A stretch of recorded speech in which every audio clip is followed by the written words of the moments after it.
Assalamualaikum warahmatullahi wabarakatuh. Selamat pagi anak-anak. Bagaimana kabarnya hari ini? Semoga kalian sehat walafiat dan bisa mengikuti pembelajaran dengan baik. Sebelum kita memulai pembelajaran pada pagi hari ini, marilah kita berdoa. Berdoa mulai. Berdoa selesai.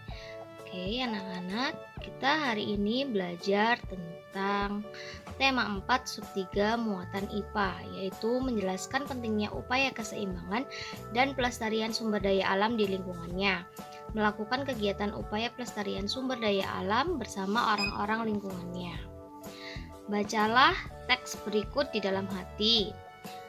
Bu Yuri bacakan, kemudian nanti kalian bisa coba menjawabnya ya.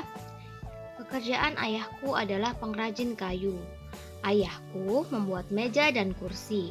Untuk menghasilkan kursi, awalnya ayahku membeli kayu, memotongnya, membentuk menjadi kursi, menghaluskan, lalu mengecatnya. Waktu yang dihabiskan untuk membuat kursi kurang lebih 1 minggu. Ayahku menjual meja dan kursi buatannya ke toko mebel. Di toko mebel itulah orang-orang bisa membeli meja dan kursi buatan ayahku. Produk apa yang dihasilkan oleh ayah Benny? Produk apa tadi? Ada apa aja? Ada meja dan juga kursi.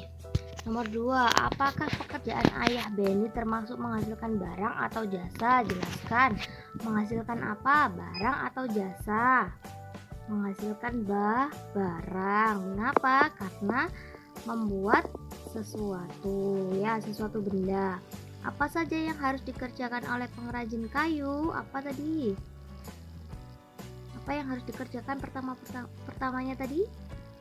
Membeli kayu, benar. Lalu kedua, memotongnya. Kemudian baru membentuknya menjadi kursi ataupun meja.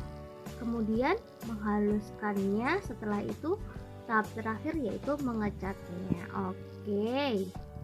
Selanjutnya, ini ada di buku halaman 98 ya. Kalian bisa buka dan kemudian tulis jawaban yang Bu Yuri telah sampaikan. Selanjutnya, sumber daya alam yang digunakan oleh ayahku adalah kayu. Dari manakah kayu berasal? Apakah kayu tersebut dapat diperbarui? Nah, ini berikut adalah proses pengolahan kayu menjadi meja dan kursi. Nah, ini ya bisa kita lihat ya. Pertama itu ada pohon. Jadi kayu itu dari pohon di sebuah hutan. Kemudian ditebang. Ditebang ini tidak secara liar ya, tapi sudah ada proses perizinannya. Makanya ada tebang pilih. Jadi yang ditebang itu yang sudah tua atau yang sudah layak. Kemudian kayunya diangkut, kemudian diberikan ke pengrajin, lalu dijual di toko mebel, kemudian ada yang membelinya. Nah, mari kita diskusikan untuk menjawab pertanyaan-pertanyaan di bawah ini. Nomor 1, jelaskan proses yang terjadi sehingga meja dan kursi bisa sampai ke rumahmu.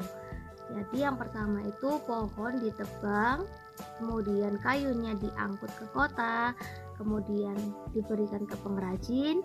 Pengrajin membuat kursi ataupun meja, kemudian dijual di toko mebel, kemudian dibeli.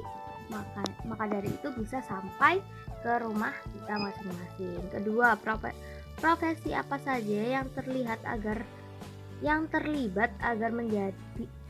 meja dan kursi sampai di rumahmu? Profesi apa saja?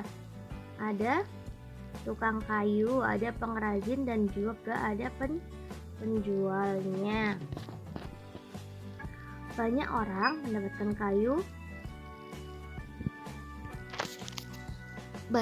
mendapatkan kayu untuk bahan baku mebel dari hutan. Salah satu hutan di Indonesia yang sering diambil pohonnya adalah hutan di Kalimantan.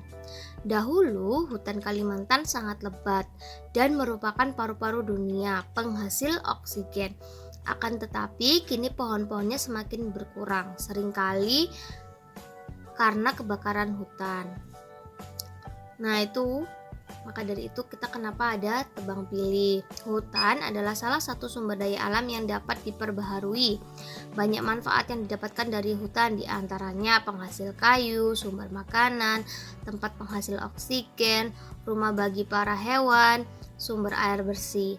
Cara yang dilakukan dalam menjaga kelestarian hutan itu yang pertama, tadi seperti yang Bu Yurike sudah sampaikan sebelumnya, melakukan tebang pilih, yang kedua reboisasi, yang ketiga menetapkan hutan sebagai taman nasional atau cagar alam, yang keempat melakukan penghematan untuk penggunaan benda yang berasal dari kayu. Jadi sebisa mungkin kalau tidak perlu menggunakan bahan dari kayu, bisa menggunakan bahan yang lainnya, bendanya. Oke. Sekarang kalian bisa buka halaman 114, kemudian dibaca. Bu Yuri bacakan ya. Mengolah sampah bisa kita lakukan dengan berbagai cara.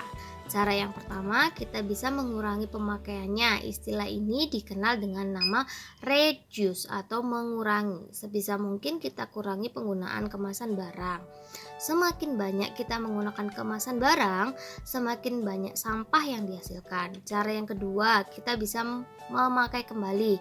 Istilah ini dikenal dengan reuse atau memakai kembali. Sebisa mungkin pilihlah barang-barang yang bisa dipakai kembali. Hindari pemakaian barang-barang disposable atau sekali pakai. Hal itu dapat memperpanjang waktu pemakaian barang sebelum ia menjadi sampah.